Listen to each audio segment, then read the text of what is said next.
E aí, pessoal? 19º dia da nossa saga dos 30% em 6 meses. E antes de falarmos exatamente do que aconteceu hoje, vamos pensar um pouco em operações estruturadas.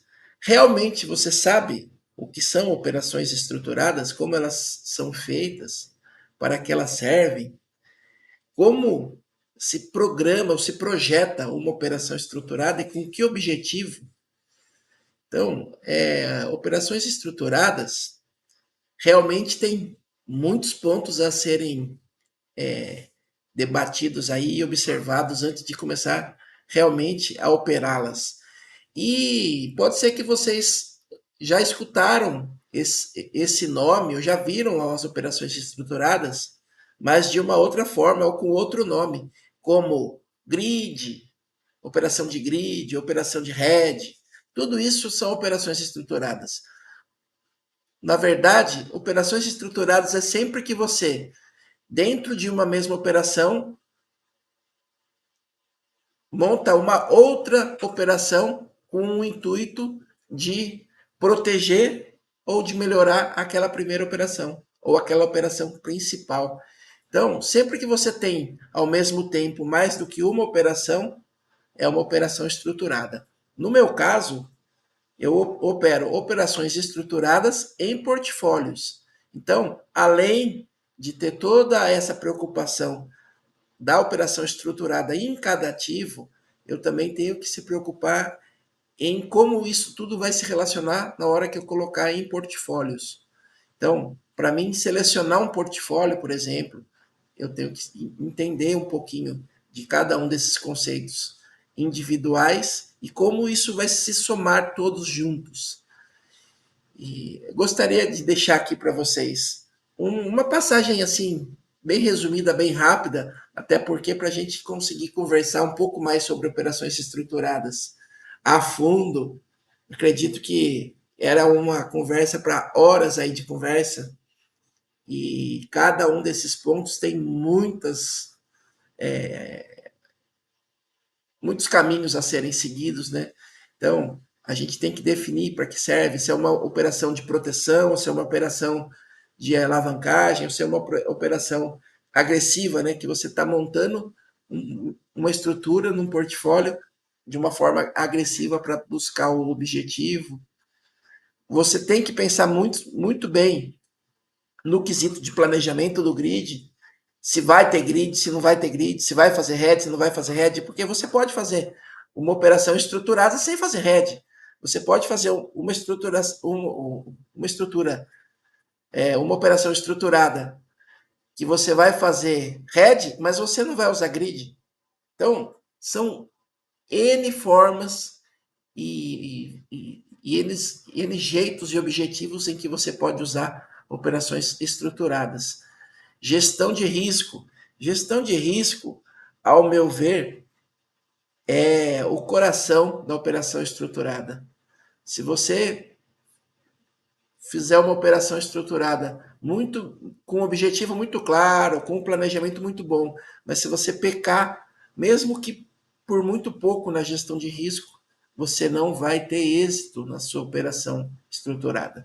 Porque o que nos gera a operação estruturada? Nos gera a oportunidade de não ter assim aquela necessidade de acertar o time do mercado. A gente pode trabalhar o mercado com aquilo que o mercado nos entrega no longo prazo.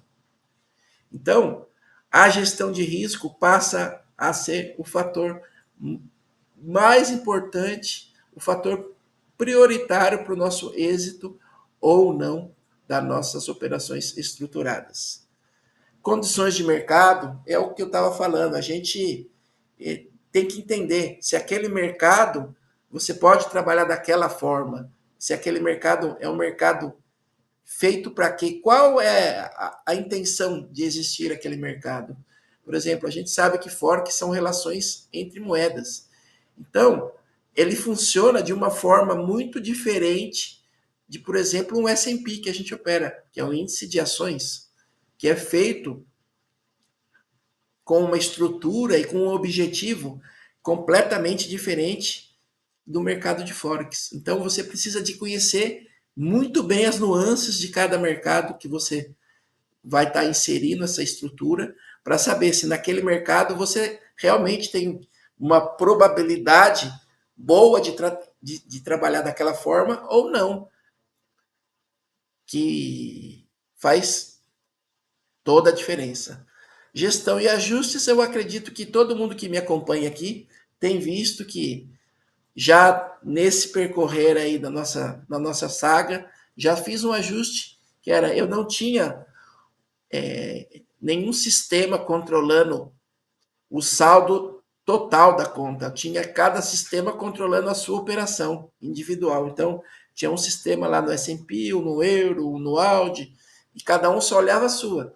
E eu notei que eu estava perdendo edge por não ter um sistema que observasse as operações como um todo. E foi um ajuste que eu implementei logo no começo dessa nossa saga, porque na hora que eu comecei a controlar e acompanhar tudo que estava acontecendo no dia a dia, eu vi que eu estava perdendo oportunidades de encerrar a estrutura. Encerrar qual estrutura? Todas. Porque assim que eu identifico uma situação em que se eu fechar tudo, eu vou estar tendo já o meu objetivo macro alcançado, eu posso fechar independente de se essa operação vai estar se saindo melhor ou pior. Então, gestão de ajustes que vem também muito acompanhada aí de acompanhamento, né, do dia a dia, o que está acontecendo, né? O sistema que você projetou está fazendo o que ele deveria fazer? Está fazendo alguma coisa que não deveria? Tem que ser ajustado em algum ponto? Está tendo algum deslize? Então, a gestão que eu considero como acompanhamento também, que pode ter um monitoramento aqui, mas para mim a gestão de ajustes ela está intimamente ligada com o monitoramento. Se você não monitorar, você não tem como pensar em gestão de ajustes,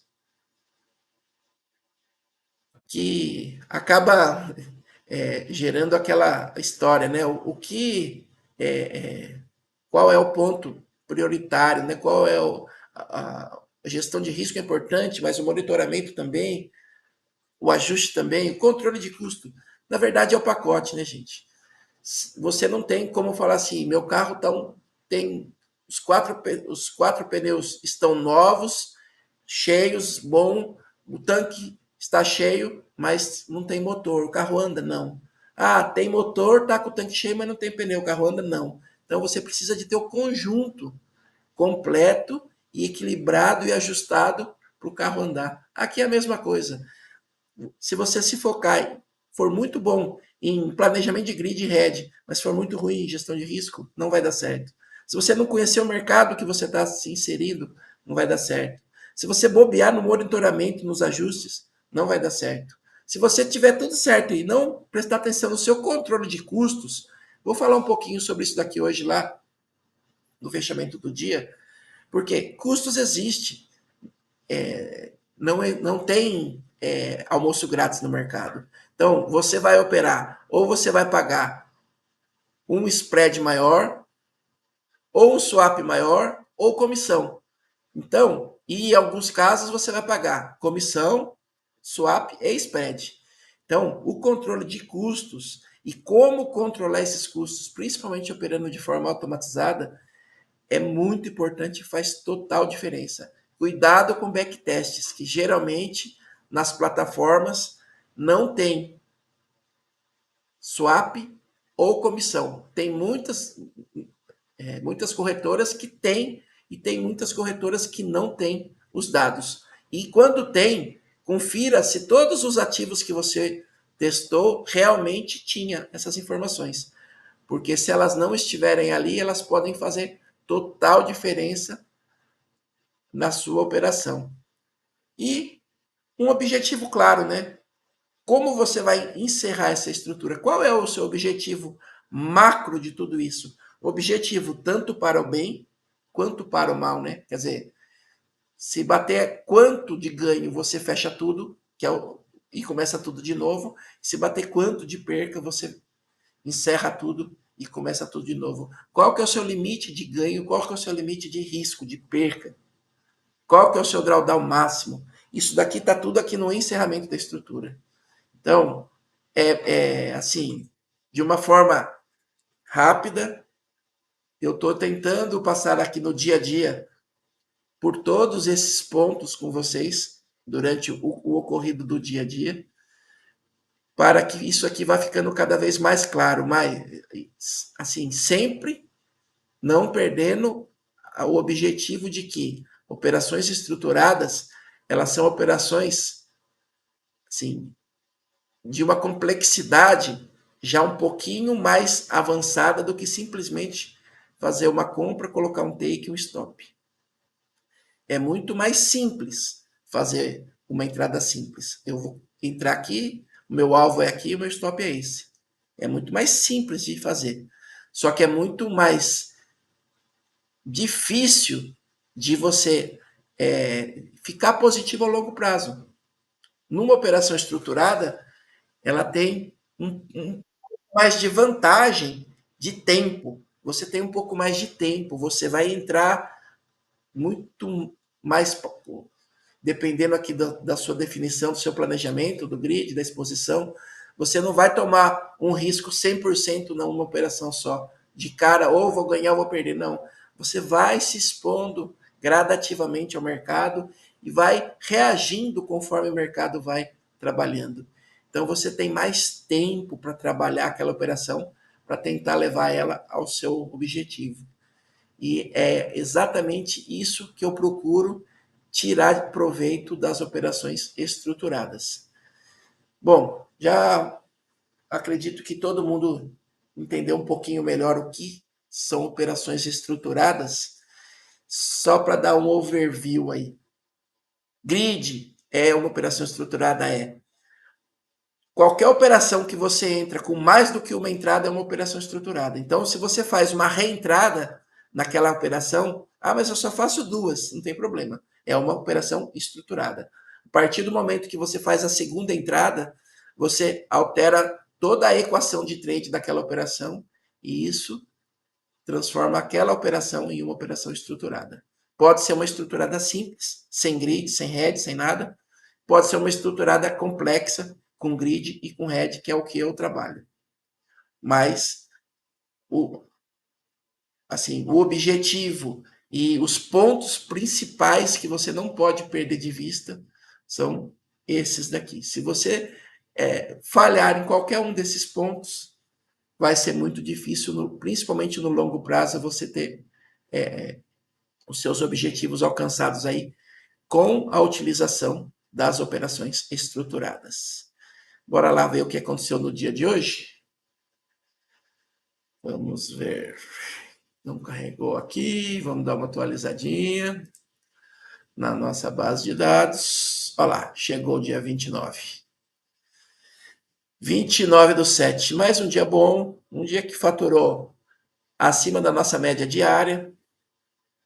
Tá? Não, ainda como todo mundo pode perceber, não ocorreu ainda a correção que a gente vem esperando já há alguns dias, né? E essa correção ainda não veio, mas o sistema continua fazendo aquilo que ele faz de melhor, que é buscando o resultado para na hora que a correção vir, a gente fechar a estrutura toda e ficar somente com aquele objetivo que nos diz respeito. Dá uma olhadinha no dia. Foi um dia bom, fizemos 37,33 dólares hoje, líquidos, tá? Então, estávamos falando de custo, né? Ali agora há pouco. A importância do custo. Estamos com um ganho bruto de 361,45, porém com um custo de 63,32.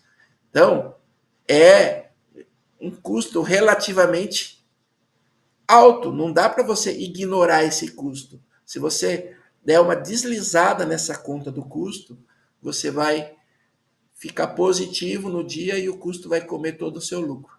No longo prazo você vai ficar negativo. Então, temos que sempre ficar de olho no custo. E Sim, o custo existe quando você ganha e também quando você perde. Então, quando você perde, o que o custo faz? O custo piora o que você perdeu. Eu perdi 31 nesse dia, mas o custo, a minha perca foi para 38. Então, o custo é ruim no dia bom? É, mas ele é muito pior no dia ruim. Então, ficar sempre de olho nos custos e saber quanto custa a operação que você está fazendo é muito importante. Nunca percam os custos de vista. O custo é uma coisa que você tem que estar sempre ali controlando. Então vamos lá para o gráfico ver o que aconteceu hoje. AUD-USD. Hoje foi um dia que ele não fez nada. Ele ficou bem lateral e numa região que ele está naquela região neutra para a gente, né? Porque para ele vender, ele tem que estar acima da última venda, que é esta venda aqui. Então ele tem que estar nessa região para ele vender. E para ele comprar, ele tem que estar abaixo da última compra. Só que, como ele está mais comprado do que vendido, ele não pode comprar enquanto não fizer uma venda. Então, ou o mercado desce aqui para dar take de venda e ele liberar poder fazer vendas aqui de novo, pegar essas vendas que tem take aqui embaixo, ou o mercado vai ter que subir para ele vender mais para poder voltar a trabalhar também na compra. Então, estamos aqui meio que numa região neutra do meu sistema hoje, com operações sendo rentabilizadas para ambas as pontas, tá? Já estamos aqui numa nova zona de negociação, porque quando tem takes para cima e takes para baixo, já é uma nova zona de negociação. E isso é importante. Mas é uma zona ainda que tem que ser rompida para poder ter alguma nova movimentação nesse ativo. Euro SD. O euro encerrou a operação ontem, trabalhou bem. Hoje trabalhou muito bem novamente. E virando o dia aí com duas operações, né? Na verdade, três agora, né? Tem duas vendas aqui, uma compra, mas já construindo uma nova zona de negociação aqui. E indo muito bem o euro aí e mostrando bastante serviço. Fala assim, mas a sua operação não é estruturada, ele não deveria entrar aqui e carregar a operação?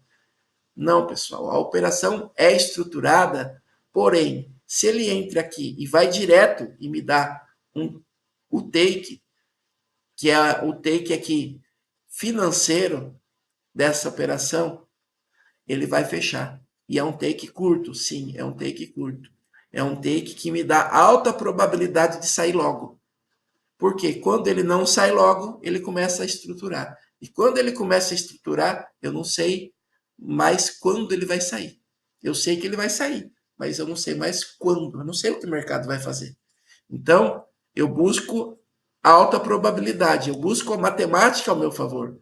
Então, a entrada simples dele é um take rápido, é um take curto. A gente está aqui no gráfico de 30 minutos, o robô não opera no gráfico de 30 minutos, ele opera num gráfico menor. Então, trabalhou bastante hoje e já passou, vai carregar para o dia de amanhã mais três entradinhas aí, vamos ver o que vai acontecer. Mas euro ainda sendo assim bem destaque no nosso sistema, né? O SDCAD, o SDCAD foi um ativo que soltou praticamente todas as compras que ele tinha, né?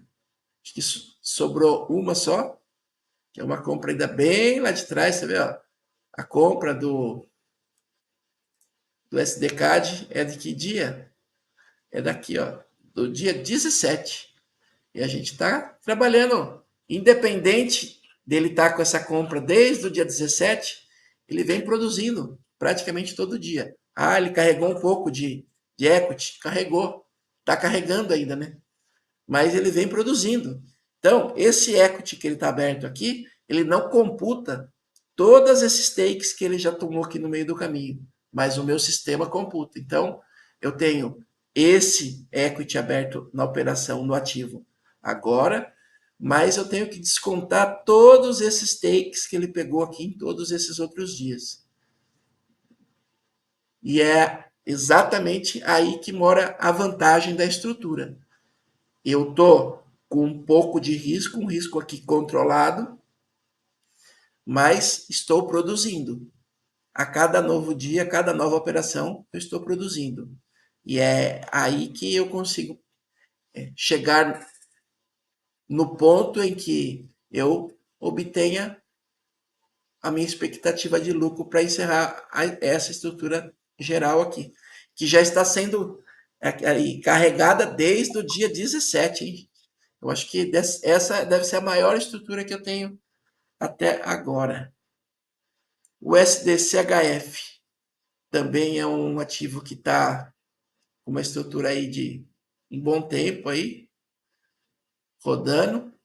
Fez algumas saídas aqui de compra, né? Pegou alguns takes aí na compra, já comprou novamente porque ficou zerado, pode comprar e continua trabalhando, montando uma nova zona de negociação aqui em cima. E guardando aí para ver o que a gente vai ter pela frente. Sempre de olho no que está acontecendo na economia, né, no geral. Todos sabem que a primeira sexta-feira do mês, que vai ser essa sexta-feira, agora tem o payroll, que é uma movimentação, que é uma notícia, né, um dado que gera uma movimentação muito interessante nos pares de Forex, principalmente. E eu acredito muito que vai ter muitas boas notícias aí na sexta-feira, ou até na sexta-feira, pela movimentação com mais volatilidade que possivelmente aconteça. O S&P também pegando uma boa vendinha aqui. Ontem eu tinha falado, né, que o que ele podia fazer era vender aqui embaixo porque ele estava empatado. Pegou a venda, já trabalhou de novo aqui embaixo, ó. Estava empatado de duas entradas de compra, duas de vendas, pegou essa venda, saiu e pegou mais uma compra, uma venda e continua no red. Quer dizer, ele continua montando novas zonas de negociação e trabalhando em busca do objetivo. Isso aqui é a beleza da estrutura. Eu tenho praticamente rentabilidade sendo feita todos os dias. Ah, mas também tenho equity sendo carregado todos os dias? Tenho. Só que, na grande maioria das vezes, o mercado ele corrige. E quando ele corrige, na grande maioria das vezes, é a hora que ele me paga. Por quê? Ele soma tudo que eu já recebi com tudo que eu estou devendo, a partir do momento que o que eu recebi dessa operação cubra o valor que eu estou devendo e sobre o meu alvo, ele fecha tudo e começa tudo de novo. Vamos dar uma olhadinha no dia. Lá, foi um dia bom. Teve o áudio USD que não fez nada, mas os outros ativos trabalharam bem. 38 dólares aqui no bruto, né? Porque essa conta aqui é sem custos. Muito bem. Um dia que não teve correção ainda, mas ela virá. Sabemos que ela virá e estamos esperando ela vir. Dá uma olhadinha aqui no relatório. 295. Ah, vamos fazer aquela comparação de novo, né? Ah, o equity agora aumentou um pouco, né? Tá, saiu daquela faixa de 290, veio para essa faixa de 360. Só que o resultado que eu já obtive também saiu da faixa de 200 e está indo para a faixa de 300. Então, a relação aqui de o que eu estou devendo para o que eu estou ganhando, ela está estável nessa faixa de 60, 70, 50. E isso daqui significa o quê? Significa que o mercado ele não está tendo grande volatilidade. Ele está andando, mas ele está devagar. Mesmo assim, já conseguimos enxergar aqui no gráfico uma pequena inclinaçãozinha aqui do equity em direção ao nosso balance. Quer dizer, ele está fechando. Ele está fechando o gap aqui para poder buscar o nosso lucro, que é onde fecha a operação. Possivelmente fecha a operação, né? Lucro. Independente do equity aberto, nós estamos com 13,16% de lucro nesses 19 dias. Então, é um bom lucro e tudo correndo de acordo com o esperado, né? Dá uma olhadinha aqui na relação de comprados e vendidos. Continua ainda desbalanceado um pouco, né? 51 para 48, um pouquinho, levemente desbalanceado. 100% operações feitas pelo robô. Os dados já começam a ganhar um pouquinho mais de corpo, né? Em relação à taxa de acerto, retorno por investimento, média de retorno, né? Média de perca. Ele vai começando a criar um pouquinho mais de corpo ali. Na hora que a gente fechar, tiver um pouco mais líquido, a gente vai pensar em analisar um pouco melhor isso. Os ativos continuam trabalhando bem, né? Todos aí se apresentando para o trabalho bem, sim, com vontade de trabalhar, ninguém ficando muito para trás. Vê que o euro já está puxando de novo, né? Ele trabalhou bastante hoje, ele já está bem acima. Na hora que corrigir todo mundo aqui, o euro vai continuar no topo da nossa lista. Tenho certeza disso. Mas ainda bem encaminhados para chegar no nosso objetivo e com o nosso drawdown aqui da considerando zero, porque nunca perdemos a linha aqui do valor depositado, né? E um risco aqui de exposição da conta muito bem controlado, muito, muito suave, né? Hoje estamos aí com 0,89% de balanço aí do depósito. Então, tudo correndo muito bem. E de acordo com as nossas expectativas, né? E a gente sabia que um dia pode ser rápido, pode ser um dia que feche tudo certo, igual aconteceu no euro aqui hoje, mas também ele pode muito bem acontecer igual está acontecendo aqui, que já está numa operação aqui há quase 15 dias, né? Abriu lá no dia 17, hoje é dia 29. Então, qual é a diferença? Não tem diferença nenhuma. Aquela operação, a operação do euro é um pouco mais suave de passar por ela, é muito mais simples. Você está vendo ali que ele fez o dinheiro e não está devendo nada. Ótimo, é simples, é fácil de calcular. Mas como a gente estava conversando, a estrutura não é uma coisa simples, a estrutura é uma coisa um pouquinho mais sofisticada, um pouquinho mais difícil. E que tem que ter um pouquinho mais de conhecimento do que está fazendo, porque ela pode funcionar muito bem de forma simples, igual aconteceu no Euroqui, assim como ela pode funcionar de uma forma muito mais complexa, como ela está acontecendo aqui. E qual vai ser o resultado? O resultado vai ser o mesmo, eles vão trabalhar para buscar a saída no positivo. Ah, mas então não vai estopar nunca? Vai. Uma hora, se ele precisar de estopar, ele vai estopar. Stop todos têm, tanto stop em tela quanto stop no financeiro. Mas daí o meu stop é um stop da conta. É um stop geral. É um stop financeiro geral. E é isso, pessoal. Mais um dia. Amanhã tem mais. Falou!